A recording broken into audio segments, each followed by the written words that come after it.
Hey guys, Prowl 1701 here. Today we're going to be discussing the Whittaker era.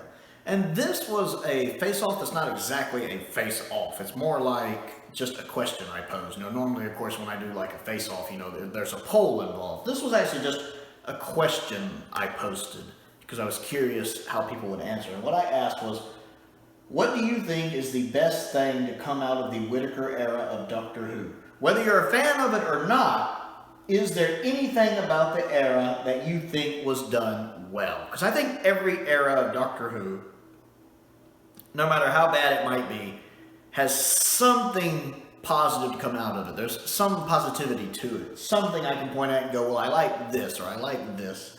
Because the Whittaker era is my least favorite for a multitude of reasons I've discussed in many videos. But there are still a few things I like.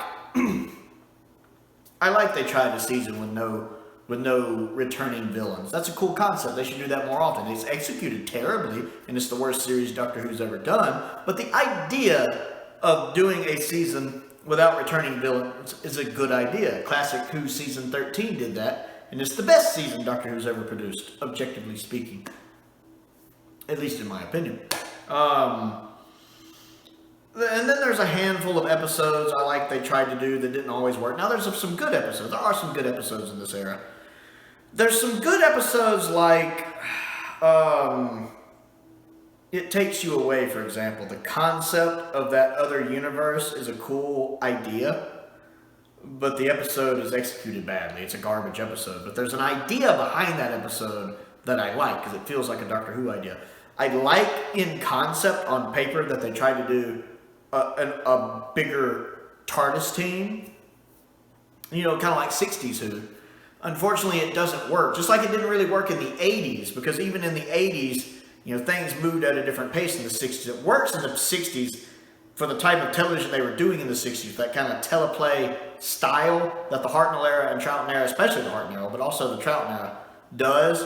It works because you can flesh everybody out more. Even by the 80s, it wasn't really working, and that's why the Davison era struggles. And it also happens here where it's too much, especially when you're also introducing a new Doctor into the mix. There's not enough time for character development between all of these companions, the Doctor, and guest characters. But there are kernels of things. And that intro. I absolutely love the Series 11 intro. My only complaint is it doesn't have the face. I love to have the face in the intro. To me, that's essential for an intro, is to have the face. Other than that, it's pretty much flawless. I love the logo. I love that version of the theme, and I love the visual effects. I will definitely admit that the intro for the Whittaker era is phenomenally good. But let's see what you guys have to say. Fletcher Agenda says, I really liked the direction Series 11 took with the Doctor. I loved the Summer Child vibe she gave. It's a new take on the Doctor. My favorite 13 episode is still Demons of the Punjab. We got that innocent love and wonder with her that I've not seen in the character before. I really wish they kept that rather than immediately going back to what the show had been doing for so long. That's fair. And I've seen Fletcher comment a couple times before. It's very obvious that they are a big fan of the Whittaker era. And that's fine. I mean, you like what you like. You're definitely welcome to the channel. I try not to judge somebody just because their opinion might disagree with mine. If you like the Whittaker era, then you like the Whittaker era. And if you like the 13th Doctor, then you like the 13th Doctor. And I think you're just as entitled to your opinion on that as anyone else is to theirs, including myself. So it's nice to have you. I put down there that I also did enjoy Demons of the Punjab on first watch, but I'm curious how it will hold up to repeat viewings over time, because I have only watched it the one time. Though I do feel Yaz's grandmother got more character development than Yaz herself, which I think isn't a good thing. What's that? Kevin on video says, the Whittaker era rarely hit the highs I thought it was capable of, and made at least one decision that really grinded against even my relatively relaxed attitude regarding series canon. But there were definitely bright spots to be sure, and even things I wouldn't mind carrying over into the next era.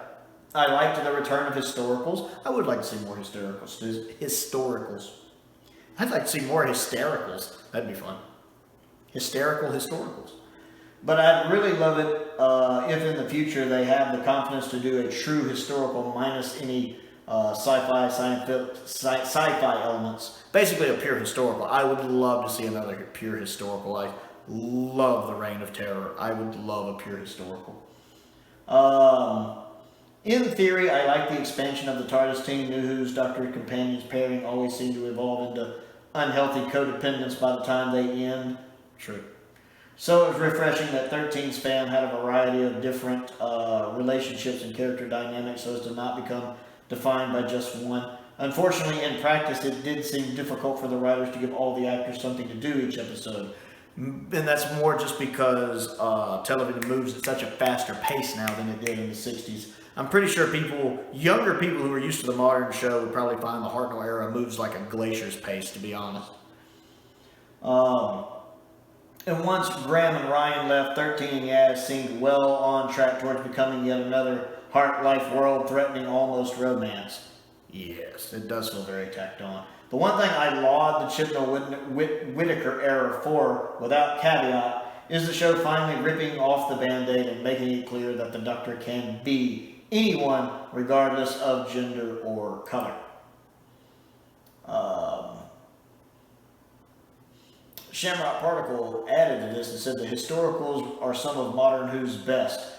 Better than anything between 66 and 2017, certainly. If anything, Chibnall didn't need to throw in alien or fantasy elements. Scripts already had a lot of great material to play on already. Certainly, without the shoehorned in time traveler they did nothing with. Good idea, but bad execution. Testimony, near clones, and a story that deserved to be 2 parts was already my favorite of the bunch. I forgot about those in my main post, thanks for mentioning. Henry Andrews says Sacha Dhawan is the master, and maybe the fact that Chibnall went for a 63 style reboot as such. He tried a lot of new things, some worked, some didn't. He definitely introduced new fans to the show, but the one thing I personally will take away from the Whittaker era and will look upon favorably is, funny enough, something you mentioned recently, the fact the Daleks are scary again. And then he also mentioned the rest in peace Queen Elizabeth II, because this was posted not long after Queen Elizabeth passed away. My condolences on that as well for any of my British audience. I don't know what it's like to lose someone who's been reigning for 70 years, far longer than I think most British people have been alive. I can't even begin to guess what that feels like. But yes, I do like the fact Chibnall did make the Daleks intimidating and scary again. I do give him props for that. Fatty Corey says, I have weird nostalgia for Series 11. Perhaps it is due to being broadcast in the autumn, maybe because there was a breath of fresh air after the overran 7 years of Moffat, or even the fact that in that I felt like Chibnall would improve season by season, which he had to mess up the next season. They put in here, I like Series 12 for the most part myself. Perhaps most of the historical stories were done well enough, though I wish we were told through action and not through a teacher-like dialogue. Yes. As if it was an educational show on the CBBC. Still, the historical episodes were better than the space ones. Yeah, I don't like how exposition heavy some of the shows are when they're trying to get their lessons across. Big exposition dumps. JP1377 says, honestly, the opening titles and theme, best part of the era for me. Again, my only issue is the lack of the face shot. Hudson Media, a fellow Doctor Who tuber who does great Doctor Who mixes, music mixes, says it has to be Joe Martin's Fugitive Doctor for me. That or the title sequence and tune and theme. Fantastic parts of the era. Turret Views and Reviews says, I liked the Dalek stories. The celebratory historical Nikola Tesla's Night of Terror was my favorite, and the New Master. Blowing Up Gallifrey again and the Timeless Child storyline, not so much, but I did like Joe Martin's Doctor. Cody W1, another fellow Doctor Who YouTuber, says, it made us all appreciate the Capaldi era more. Shamrock Particle says, Joe Martin as the Doctor. Like or dislike some of the reasons for the new incarnation, but Joe instantly sold a refreshingly different take on the role. She did. I like Joe Martin's Fugitive Doctor. And Sacha Dhawan's Master was great. Chibnall trying to bring back the feel of the Hartnell era. I wanted to like, especially the moment she tries to explain why she can't control the craft. but many of the story's details were too inconsistent and messy, but that's not her fault. Ned D says Sacha Dhawan's portrayal of the Master might be the best since Derek Jacobi. That's fair. I like Missy a lot myself, but I like Sacha. He's good. Alice Collins says, I love Jody, but I'm going to say the memes. Top tier memes like Ryan Sinclair, Don't You Dare, and all the Evil Dan memes. And then Fletcher Agenda even added on to that and goes, oh yeah, those are incredible. The DW Poop channel has been going from hit to hit. I'm going to be honest, I burned out on the Evil Dan memes rather quickly myself. Tom Garb says, Joe Martin for me, it gives off great vibes, or gave off great vibes. The Flyattractor, who is one of my subscribers who sent me probably more than anyone else, he sent me a lot of stuff. It's where most of my books I've been reading, my Pinnacle books, he sent me a lot of those. And I'm always grateful for all the stuff he sends. He's the one who wraps things the way my aunt wraps Christmas presents. So it's basically takes a hacksaw to get into. He's like me, we don't trust the Postal Service. Best thing about it is that I stopped watching Modern Who and ain't seen one bit of it. Watching snarky reviews of it is good enough for me.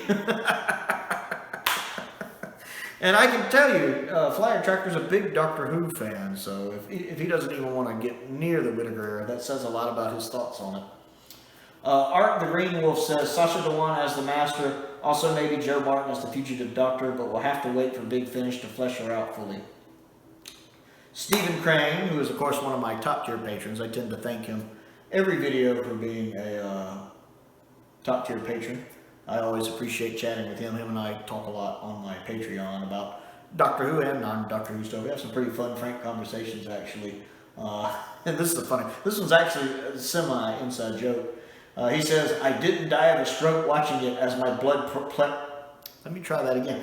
I didn't die of a stroke watching it as my blood pressure regularly spiked before I was banned from watching it. He doesn't like the Whittaker era at all. And my comment was, it sounds like the wife stepped in to save your life. And he goes, oh yes, she did. I said, smart lady, your wife. His wife banned him from watching it. The Whittaker episodes would throw him into a bit of a temper, apparently. Him and I have chatted about that before. Caleb Bryan says, Evil Dan. TARDIS Spider, another Doctor Who YouTuber, says, sorry, no answer. I have not watched this era. Look forward to the next one. I guess the next poll. Kenneth Raymond Moore says, the 13th Doctor.